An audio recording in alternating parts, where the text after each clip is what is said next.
하나의 몸으로 조직된 공동체. 그래서 교회는 유기적인 공동체이기도 합니다. 사람들이 모이다 보니까 교회는 어떤 조직을 가지고 있습니다. 그리고 그 조직은 또 질서를 따라서 이렇게 조직이 되는 것을 우리가 보게 됩니다. 물론 교회의 조직이라고 하는 이 조직에서 가장 중요한 부분은 예수 그리스도입니다. 예수님이 교회의 머리가 되고, 예수님이 머릿돌 되고 기초돌이 되고, 또한 터가 되는 그런 주님이 가장 중요합니다. 그래서 예수 그리스도를 중심으로 교회는 조직이 되고 구성되고, 만약에 아무리 크고 아무리 많고 아무리 위대한 일을 하는 교회를 할지라도 그 중심에 예수 그리스도가 없다면 그 교회는 아무런 의미가 없는, 세상에 그냥 어떤 조직과 다를 바가 없는 그런 단체가 되고 말 겁니다.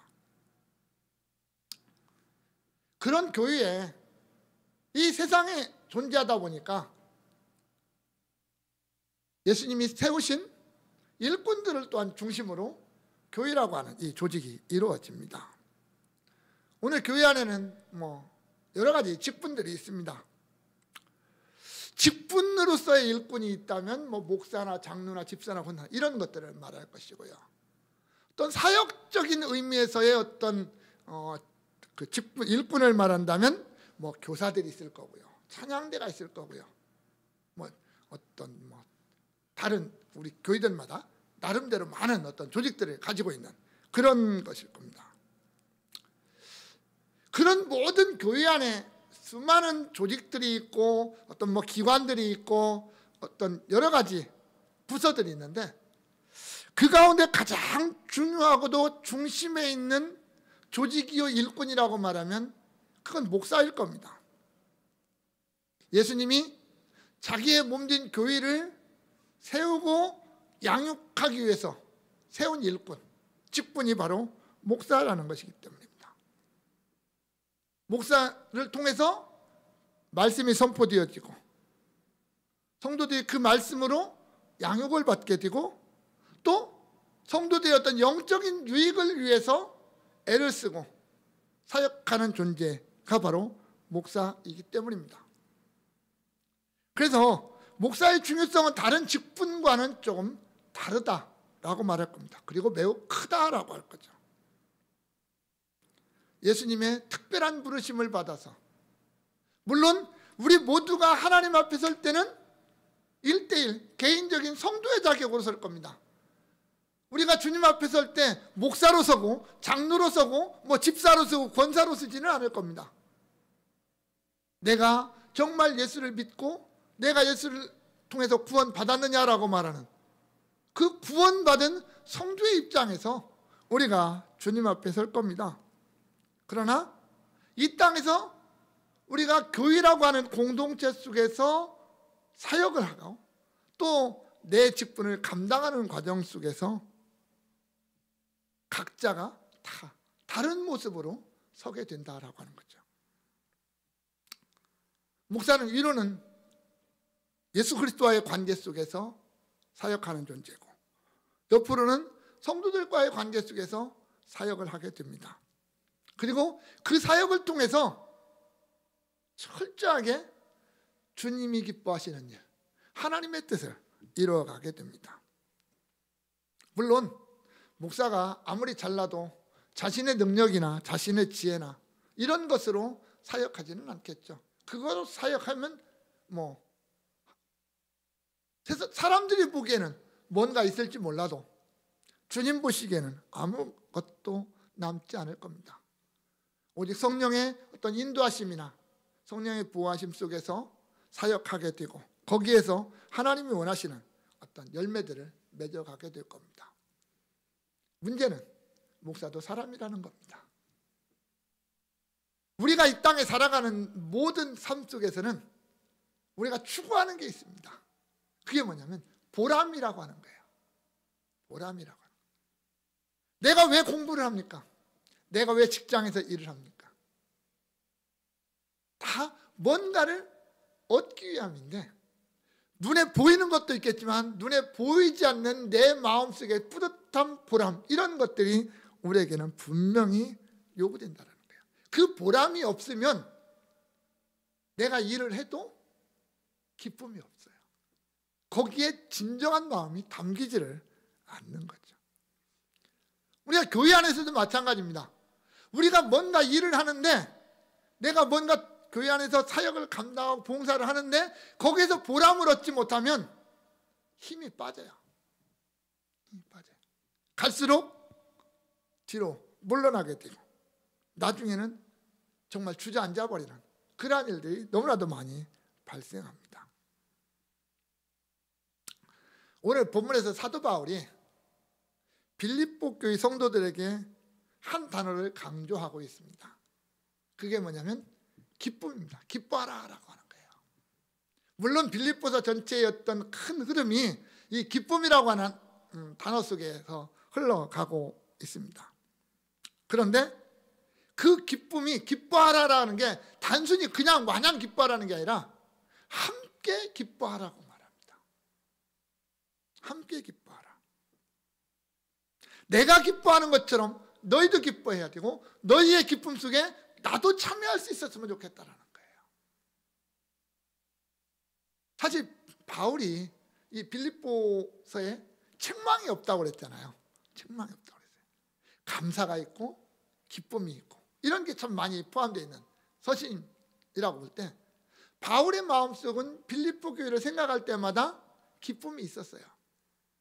기쁨이 있어요. 감사가 있었어요. 그래서 그렇게 고백을 하거든요. 내가 너희를 생각할 때마다, 너희를 위해서 기도할 때마다 하나님 앞에 감사한다. 기쁨이 없는데 감사하겠습니까? 도대체 뭐 때문에 기뻐할까? 뭐 때문에? 바울은 저 로마에 있고 빌립보는 한참 떨어져 있는데 얼굴도 못 보고 만나지도 못하는데 도대체 무엇을 가지고 기뻐할까? 이 바울의 기쁨 또는 빌립보 교회의 기쁨, 이게 오늘날 우리 교회로 말하면 어떤 성도들의 기쁨 또는 목사의 기쁨, 교회 지도자들의 기쁨, 어떤 그런 것과 일치가 된다라고 말할 겁니다. 앞에 서 있는 목사가 성도들을 통해서 보람을 얻지 못하고 기쁨을 얻지 못한다면 그건 문제가 될 거라는 거죠. 교회 전체적으로나 아니면 성도 개인적으로나 목사 개인적으로 그렇게 큰 유익은 아닐 거라는 거예요. 오늘 바울은 뭐라고 하냐면 내가 너희를 인해서 기쁨을 얻고 있다. 그래서 나는 내 마음속에 큰 기쁨이 있기 때문에 내가 지금까지 달려온 길, 앞으로 달려갈 모든 길에 기쁨으로 감사함으로 달려갈 수 있다라고 그렇게 고백하고 있는 거거든요. 그러면서도 하는 말이 내가 그런 기쁨을 가지고 내가 너희를 위해서 너희들 때문에 그런 기쁨을 가지고 있다면 너희 또한 나의 기쁨에 동참하라 라고 말합니다. 함께 기뻐하자 라고 말합니다. 우리 광성교회도 마찬가지입니다. 우리 광성교회 성도들 한 사람 한 사람이 예수를 믿고 예수를 믿음으로 살아가는 과정 속에서 큰 기쁨을 누리며 살기를 소원합니다. 내가 예수를 믿는데 그 예수 믿는다는 것 속에서 내가 기쁨이 없다면, 내가 보람이 없다면 무슨 재미로 예수 믿고 삽니까? 뭔가 내 안에 예수 때문에, 예수 믿는 것 때문에 기쁨이 있어야 된다라는 거예요. 내 안에. 그런 성도들의 모습을 본다면, 정말 성도들이 예수 안에서 기쁨으로 살아가는 모습을 본다면 목사도 기뻐할 거라는 거죠. 그 이유들이 오늘 본문에 등장을 하고 있습니다. 왜? 무엇 때문에 기뻐할까? 16절에 보면 이렇게 기록합니다. 생명의 말씀을 밝혀 나의 다름질이 헛되지 아니하고 수고도 헛되지 아니하므로 그리스도의 날에 내가 자랑할 것이 있게 하려 함이라. 이렇게 말합니다. 바울이 사역을 하는데 한 두 가지로 사역을 했다 이렇게 말을 해요. 첫 번째는 다름질이에요. 나는 달렸다라고 말합니다. 내 다름질이 헛되지 않았다 이렇게 말하거든요. 이 달린다, 힘써 나아간다, 열심히 구한다, 어떤 일을 이루기 위해서 정력을 바친다, 그런 뜻이 달린다는 뜻에서 있어요. 우리가 역사에서 배웠죠. 고대 헬라 세계에서 고대 올림픽이라고 하는 게 있었습니다. 올림픽. 그 올림픽과 같은, 오늘날의 올림픽과 같은 경기가 그때 당시도 있었는데요. 대표적인 경기 중에 하나가 육상입니다. 달리기입니다. 달리기. 바울이 자신의 사역을 달리기에 지금 비유를 하고 있는 거예요. 그러니까 성도들도 지금 바울이 다름질이라는 말을 할 때 머릿속에 딱 떠오르는 게 어떤 그런 거예요. 그 운동 경기에서 달려가는 사람들. 달리는 사람들은요, 적당히가 없어요. 적당히가. 여러분, 마라톤 선수가 42.195km를 달립니다.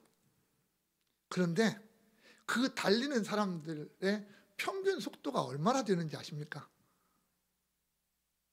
100m를요 14초대 이내에 뛰어야 됩니다. 어떤 일반적인 사람들이 보통 그래요. 그 세계 신기록을 세우고 하는 사람들은요 거의 13초 100m 그렇게 달려갑니다. 우리는 100m 전력 질주에도 14초 못 뛰거든요, 사실. 근데 그 사람들은 처음부터까지 그 속도로 뛰는 거예요. 얼마나 빨리 달려가는지 상상이 되십니까? 지금 바울이 말하는 것은 그거예요. 내가 복음을 위해서 사역을 하는데 어떻게 했냐면 그렇게 사역했다는 거예요. 달려가듯이. 정말 목숨을 다해서 달려가듯이 그렇게 달렸다는 거예요. 그가 다메섹으로 가다가 예수님을 만난 이후에 그가 그 이후에 지금까지 나는 그 결승선이라는 걸 향해서 달려가는 그 달리기 선수들처럼 목숨 걸고 달렸다. 내 모든 힘을 다 쏟아서, 내 모든 정력을 다 쏟아서 달렸다. 때를 어떤지 못 어떤지. 때로는 많은 고난을 겪기도 했고 방해자들이 방해도 있었고 때로는 죽음의 위기도 있었다. 그러나 나는 달렸다. 그렇게 말하는 겁니다. 그 어떤 것도 바울의 열정을 사그러들게 하지 못했고 그 어떤 것도 바울의 사역을 막을 수가 없었습니다. 마치 풍랑이 배를 흔들기는 할지라도 더 빨리 가게 만드는 것처럼 바울 앞에 있는 수많은 난관들은 오히려 바울의 열정을 불사르는 연료가 되었다. 바울은 그렇게 고백하는 거죠. 나는 그렇게 달려왔다. 옆을 쳐다볼 것도 없이 오로지 결승선만을 향해서 표대를 향해서 달렸다. 그렇게 말하죠. 두 번째는 수고했다라고 말합니다. 이 수고했다라는 말은 피곤했다. 피곤해졌다. 지쳤다. 녹초가 될 정도로 했다. 이렇게 말하는 게 수고예요. 앞뒤 가리지 않고 게으름 피지 않고. 그래서 훗날 사도 바울은 밀레도에서 에베소 장로들에게 이렇게 고백하잖아요. 내가 달려갈 길과 주 예수께 받은 사명 곧 하나님의 은혜의 복음을 증언하는 일을 마치려 하면은 나의 생명조차 조금도 귀한 것으로 여기지 아니하노라. 나는 그거 하나면 된다. 그거 하나 때문에 내가 존재한다라고 고백하고 있는 거죠. 지금은 로마 감옥에 갇혀져 있습니다. 갇혀 있습니다. 내일을 알 수 없는 상황에 처해져 있습니다. 물론 바울이 지금 이 빌립보의 감옥에 갇혀 있는 이때 바울이 죽는 건 아닙니다. 이후에 풀려났다가 다시 갇혀서 이제 죽게 되지만 그렇다고 해서 내가 감옥에서 평안히 지내는 것은 결코 아닙니다. 바울은 감옥에서 고통스러운 나날을 보내고 있거든요. 그런데 내가 여기에 왜 왔느냐? 예수 때문에 왔다라는 거죠. 복음 전하다 왔다라는 거죠. 그래서 내 육신은 지쳐 있어요. 너무나 많은 수고를 했으니까. 그 어마어마한 거리를 여행하면서 복음을 전했잖아요. 피곤해, 육신은 아마 피곤해 쩔어 있을 거예요. 제가 생각해도 그래요. 얼마나 힘들겠습니까? 감옥 생활을 하는 것 결코 편하지 않다 보면 바울의 심신은 완전히 그냥 지칠 대로 지쳐있는 그런 상황입니다. 하나도 힘이 남아있지 않은 그런 상황일 수도 있어요. 그럼에도 불구하고 그 안에, 바울 안에 그 복음을 향한, 예수 그리스도를 향한 뜨거운 열정은 아직도 조금도 식지 않았습니다. 그렇게 달려오고 그렇게 수고했다라는 거죠. 그러면서 하는 말은 뭐냐면 그 결매가 바로 너희다라고 하는 거잖아요. 빌립보 교회 너희다. 내가 그렇게 열심히 달리고 내가 그렇게 수고해서 나타난 열매가 빌립보 교회 아니냐라고 말하는 겁니다. 내가 비록 지금은 몸이 떠나와 있고 내가 감옥에 갇혀 있는 그런 몸이지만 나는 언제나 너희와 함께 했다. 끊임없이 너희들을 위해서 기도했고 너희들을 복음으로 양육했다. 그런데 지금의 너희의 모습은 물론 나에게 기쁨을 줄 만큼 충만하다. 잘하고 있다. 그런 얘기죠. 그러면서도 한편에서 마음은 뭐예요? 너희 안에 우리가 14절에서 했던 것처럼 원망과 시비가 있으면 안 된다라는 거죠. 그럴 소지가 너희 안에 있다라는 거죠. 내가 그렇게 열심히 달려오고 수고를 해서 세워진 교회, 그리고 지금까지 양육되어진 교회가 앞으로 더 아름다운 교회로 나아가야지 퇴보하면 되겠느냐라는 겁니다. 또 빛으로 드러나고 생명의 말씀인 복음을 더 드러내는 교회가 되어야지 움츠러들고 나약한 교회가 되어서는 안 된다는 거잖아요. 너희가 정말 내 열정, 내 수고를 통해서 더 한 단계 성숙하고 더 아름다운 교회로 세워진다면, 내 수고가 헛되지 않고 내 어떤 다름질이 헛되지 않은 아름다운 교회로 세워진다면 내가 주님 앞에 그게 자랑거리가 될 거다라고 하는 거잖아요. 내가 주님 앞에 자랑할 수 있는 게 그거 아니냐라고 하는 거예요. 그렇기 때문에 나는 기뻐할 수밖에 없고 또한 기뻐한다라고 말하는 겁니다. 성도 여러분, 교회 지도자들이 가질 수 있는 기쁨은 여기에 있습니다. 세상의 어떤 영광, 세상에서의 어떤 그 명예, 이걸 버리고 성도들을 가르치고 양육하고 그들을 위해서 사역할 수 있는 목사가 되었다라고 하는 것. 사실 쉬운 건 아니겠죠. 쉬운 건 아닙니다. 성도들만 바라봐야 되고 그들 하나하나를 위해서 염려해야 되고 그들 하나하나를 가슴에 품어야 되는 그런 자리, 때로는 그들의 부족함을 내가 뭔가 부족한 거 아닌가라는 것 때문에 하나님 앞에서 몸부림쳐야 되는 그런 존재이기도 합니다. 그런데 아무리 그렇게 했다 할지라도 교회 안에 성도들이 정말 하나님 앞에서 누군가가 바르게 살기 위해서, 하나님 앞에서 더 하나님의 백성답게 살기 위해서 몸부림치는 모습을 본다면 그것이 목사로서는 최고의 기쁨일 겁니다. 물론 모든 사람들이 다 그렇게 되기를 바란다면 욕심이겠죠. 사실은 그렇게 되기를 원하지만 마음대로 안 되니까. 저하고 양 목사님하고 가끔 하는 얘기 있습니다. 목사가 강대상에서 설교하는 것에 10분의 1만 성도들이 살아도 목사는 할 일이었을 거다.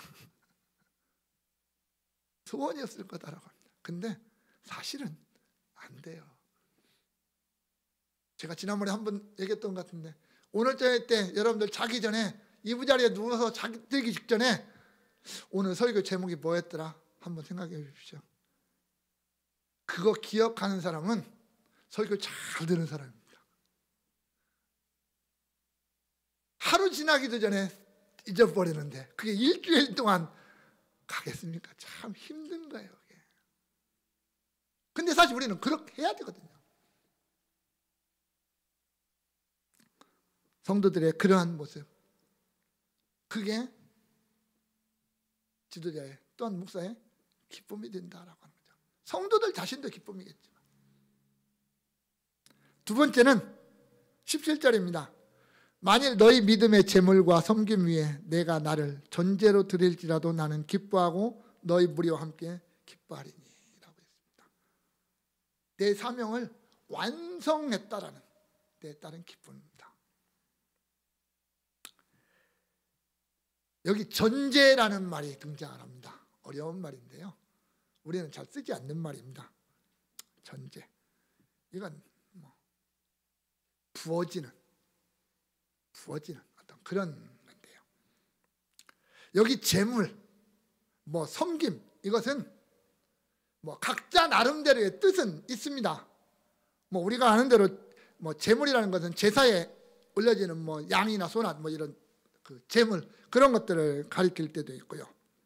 섬김이라는 것은 어떤 자신의 희생이 수반된 봉사, 이것을 섬김이라고 오늘 본문에서 표현을 하고 있습니다. 그런데 이 두 가지가 하나님을 대상으로 할 때는 성경에서 철저히 예배라고 하는 의미를 가지고 있습니다.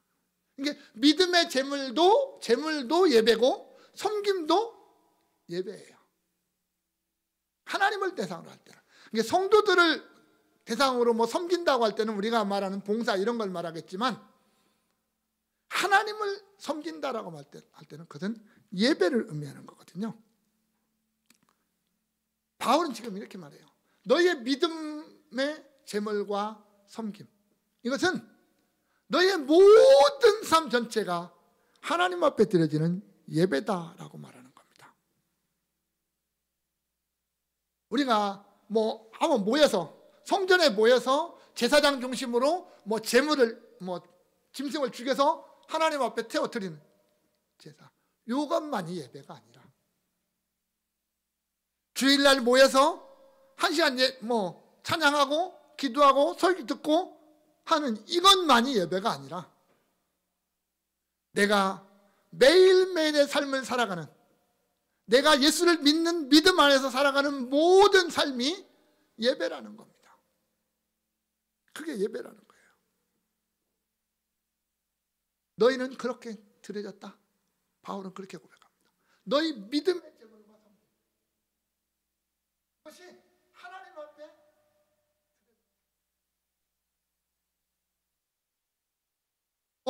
헌신의 삶이었다, 이렇게 고백하는 거죠. 그래서 그것이 내가 그걸 보니까 너무 기쁘다라는 거예요. 너무 기쁘다. 그런데 내가 거기에 전제같이 부어진다라는 거예요. 이 전제는 이거예요. 제사를 다 지내고 제일 마지막에 제사장이 포도주를 그 제물 위에 붓습니다. 아직 불씨가 좀 남아있는 포도주를 거기에 붓습니다. 그 전제를 붓는 것은 뭐냐면, 이 제사가 하나님 앞에 완전하게 온전하게 드려졌다라고 하는 의미예요. 그리고 제사가 끝났다라는 의미입니다. 두 가지입니다. 제사가 끝났고 하나님 앞에 완전히 드려졌다, 이런 의미입니다. 자, 바울이 이렇게 말합니다. 너희 빌립보 교회가 하나님 앞에 온전히 드려지는데, 그 마지막에 내가 거기에 드려짐으로 말미암아 하나님 앞에 온전히 드려진다 할지라도 나는 기뻐하겠다.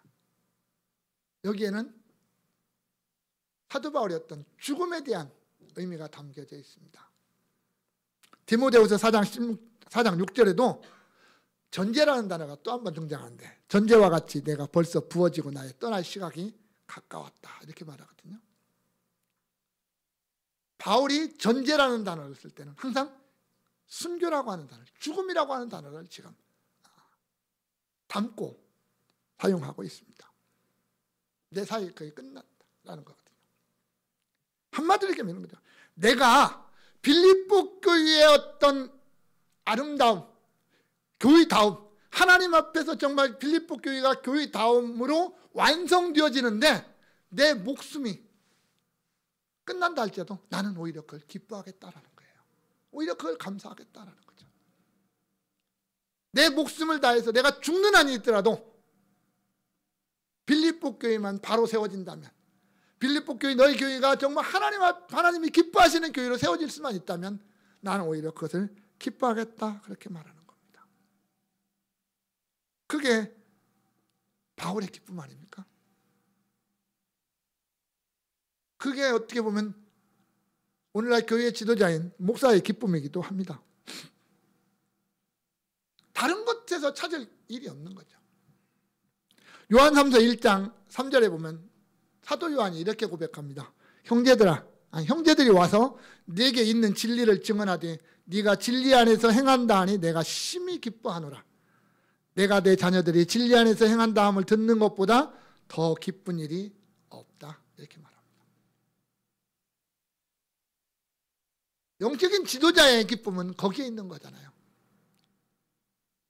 성도들이 정말 하나님의 말씀 안에서 예수 믿는 사람처럼 살아가는 모습, 그걸 볼 때, 또 그걸 들을 때 내가 하나님 앞에서 할 일 했구나 라는 기쁨을 누리지 않겠습니까?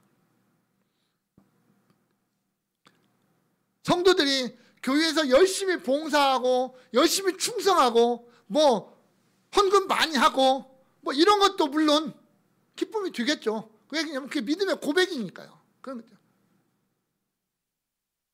그런 모든 것을 동떨어서 정말 성도 한 사람 한 사람이 믿음 안에서 살아가려고 몸부림치는 모습, 말씀 붙잡고 살아가려고 애쓰는 모습을 볼 때마다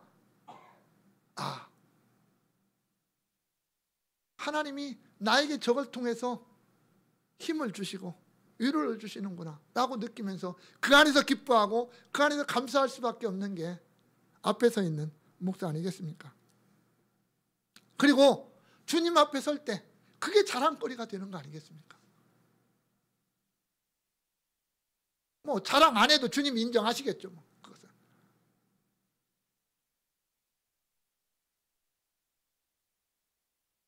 본문 17절에 이와 같이 너희도 기뻐하고 나와 함께 기뻐하라 라고 말합니다. 자, 이것 가지고 기뻐하자라는 거예요. 이것 가지고.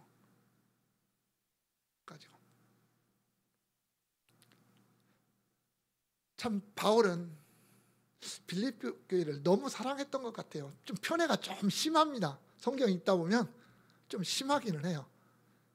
그 많은 교회들 중에서 오직 이 빌립보 교회에 대한 사랑의 고백이 참 많거든요.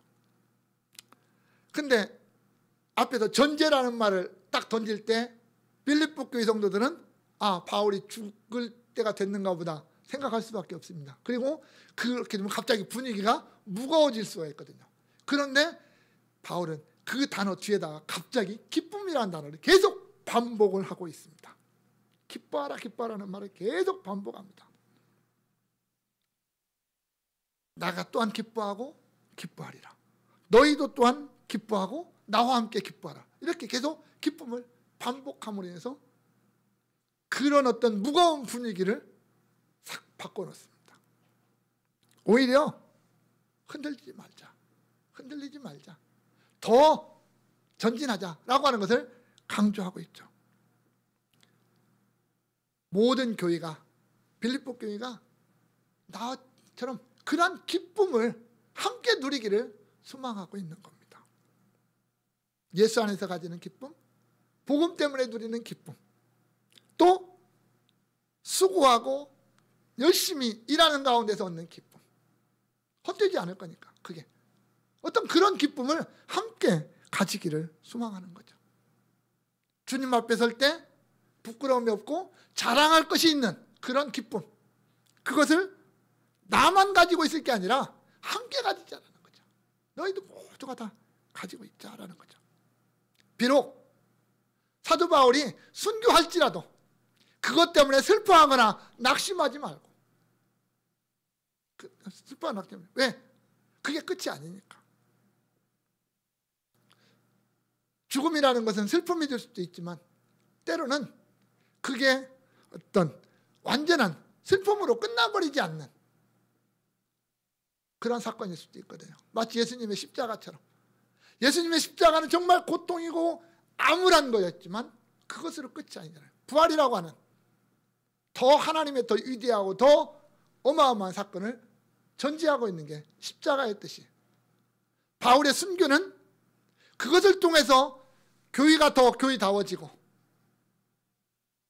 성도들이 더 성도다워지고 주님 앞에서 자랑할 것이 있는 그런 열매를 맺는 어떤 출발점이 되기도 한다는 것 때문에 그것 때문에 슬퍼하거나 낙심하지 말라는 거죠. 오히려 전쟁터에 나가는 장군이 승리를 거두고 귀환하는 장면이 그 순교의 장면이 될 수도 있다. 어떻게 역설적으로 보여주고 있는 거죠. 그러면서 그런 기쁨, 바울 안에 있는 그 기쁨을 성도들이 다 함께 했으면 좋겠다라고 하는 겁니다. 그러기 위해서는 성도들 자신들 하나하나가 바울처럼 열심히 달려가야 되겠죠. 또 바울처럼 수고해야 된다는 거죠. 헛되지 않는 그 수고. 그래서 각자 한 사람 한 사람이 내가 주님 앞에 설 때 내가 자랑거리가 있어야 된다는 거죠. 내가 자랑거리가. 그러면 우리는 그 모든 기쁨에 서로 동참하는 것이 된다라고 하는 거죠. 성도는 우리는 정말 그런 하나님의 어떤 일, 내 믿음 안에서 살아가는 일, 이것 가지고 기뻐해야 되는 존재들입니다. 각자 한 사람 한 사람이 말씀을 통해서 듣고 깨달아지는 것을 우리의 삶 속에서 내가 그것을 붙들고 살아가는 모습을 통해서 기쁨을, 내 안의 기쁨을 누려야 된다는 거죠. 그것이 내게 보람이 되어야 된다는 거예요. 내가 예수 없이 산 삶이, 예수를 잊어버리고 산 삶이 나에게 보람이 되고 기쁨이 되는 게 아니라 내가 정말 예수를 기억하고 예수님을 의식하고 살아온 그 시간이 나에게는 보람이요 기쁨이 되어야 된다는 거죠. 그런 기쁨이 성도들 안에 충만할 때 지도자로서의 또한 목사로서의 기쁨도 충만한 것입니다. 또 그렇게 성도들을 지도하고 양육하면서 그것을 또 소화하면서 성도들이 바르게 세워져 가는 것을 소망하면서 지도자는 또한 기쁨을 가지게 되는 거죠. 그러니까 그 기쁨은 나누어지는 게 아니라는 말입니다. 그래서 함께 하라라는 거예요. 함께 기뻐해라라는 거예요. 너희들 기쁨 따로, 내 기쁨 따로가 아니라 함께 기뻐하는 겁니다. 함께 기뻐하는 것. 사랑하는 성도 여러분, 정말 우리 안에, 내 안에 기쁨이 있습니까? 세상이 알지 못하는 기쁨, 세상은 누리지 못하는 기쁨, 나만이 누리는 기쁨, 그 기쁨이 있습니까? 그 단어를 생각할 때마다, 그 이름을 생각할 때마다 내 안에서 솟아오는 기쁨이 내 안에 있습니까? 우리는 있어야 됩니다. 예수라고 하는 이름을 생각할 때마다 내 안에 기쁨이 있어야 된다는 거죠. 내 안에 그 기쁨이 있을 때 내가 예수 믿는 사람처럼 살아갈 수가 있기 때문입니다. 우리는 말로는 성도라고 말하잖아요. 가장 위대한 이름 성도, 하나님의 백성, 예수 그리스도를 나의 주라고 고백하는, 나의 주라고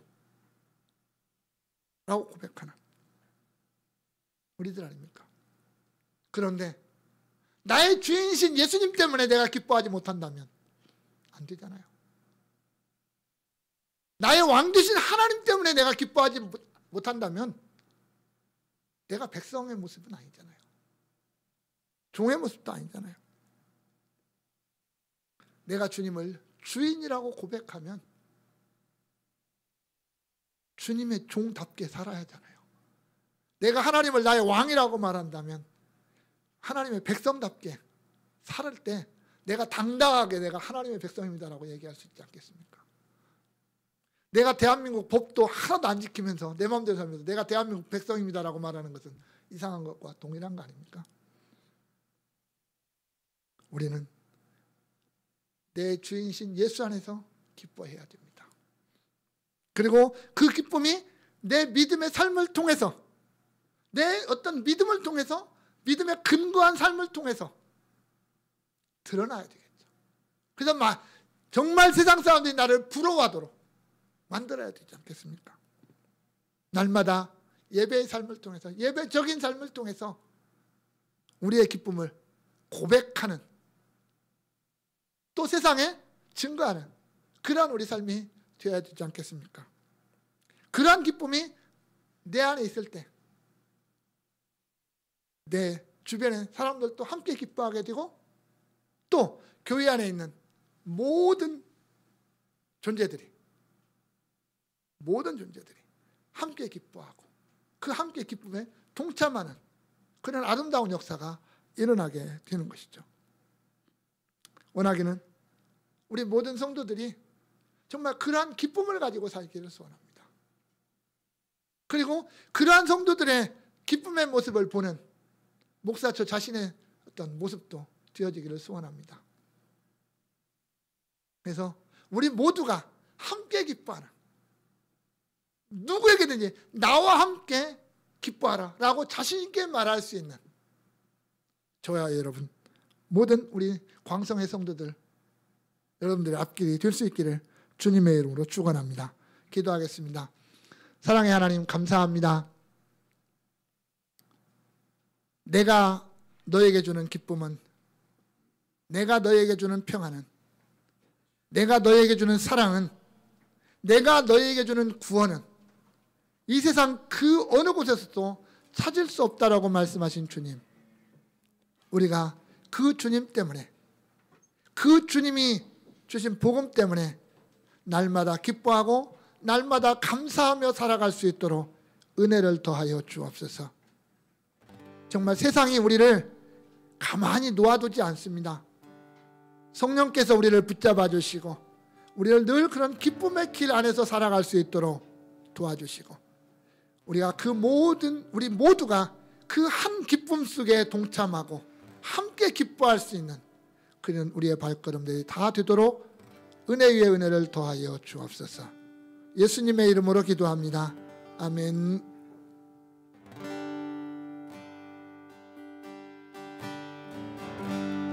주님과 같이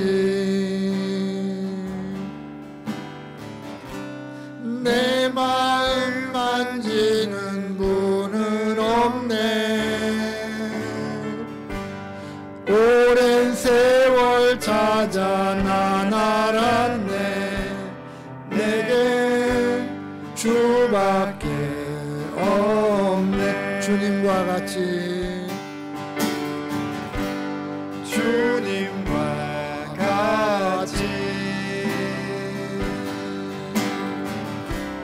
내 마음 만지는 분은 없네.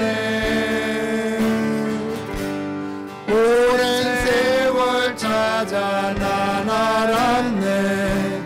내게 주밖에 없네. 주 자비 강같이 흐르고 주 손길 치료하네.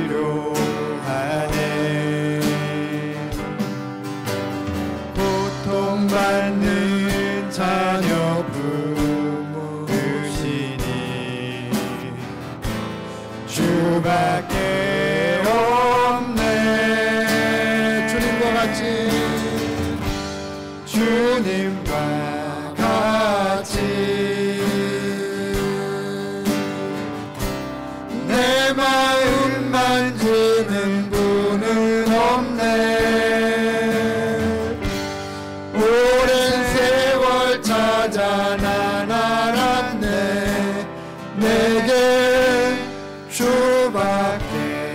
아멘.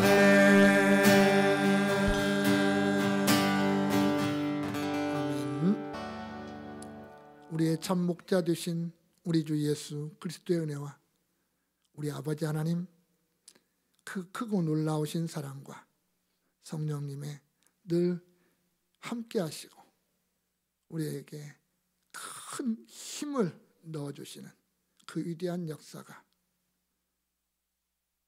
예수 안에서 복음 안에서 참된 기쁨을 누리며 그 기쁨 속에 우리 모두가 동참하기를 소원하는 여기 모인 주의 백성들 머리머리 위에 이제로부터 영원까지 함께 있을지어다. 아멘.